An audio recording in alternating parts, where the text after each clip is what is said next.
Chennai to Erode மாவட்டம் கோபிச்செட்டிப்பாளையம் போக இந்த வாட்டி நான் சூஸ் பண்ண பஸ் தாங்க இந்த பிராண்ட் நியூ பஸ்ஸான எஸ்எல்என் டிராவல்ஸ்.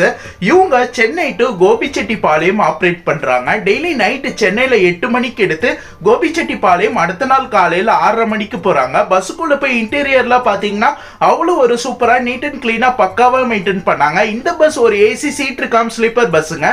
நான் டிராவல் பண்ணி போனது சீட்டர் தான். சீட்டர்லயும் கொடுக்க வேண்டிய அம்யூனிட்டிஸ் எல்லாம் பக்காவா கொடுத்தாங்க. டிக்கெட் ஃபார் கோபிச்செட்டிப்பாளையம் வரைக்கும் டிராவல் பண்ண 700 ரூபாய் வந்து சார்ஜ் பண்ணாங்க. நம்ம பஸ்ஸுக்கு சிட்டிக்குள்ளேயே நிறைய போர்டிங் இருக்குங்க. கோயம்பேடு, வடபழனி, அசோக் பில்லர், கிண்டி, வேளச்சேரி, காமாட்சி ஹாஸ்பிட்டல், துறைப்பாக்கம், சோழிங்கநல்லூர், நாவலூர், கேளம்பாக்கம் வழியா விஐடி காலேஜ் போய் அங்கிருந்து கிளாம்பாக்கம் போறாங்க. கிளாம்பாக்கம்க்கு அப்புறம் உளுந்தூர்பேட்டை, ஆத்தூர், சேலம், ஈரோடு வழியா தான் கோபிச்செட்டிப்பாளையம் போறாங்க. கேபின் ரைட் எல்லாம் சூப்பராகவே இருந்துச்சுங்க. ஆன் டைம் நீங்க சென்னையில இருந்து கோபிச்செட்டிப்பாளையம் போனா SLN travels is the best option. இதோட ஃபுல் வீடியோ லிங்க் நம்ம சேனல் இருக்கு, போய் பாருங்க.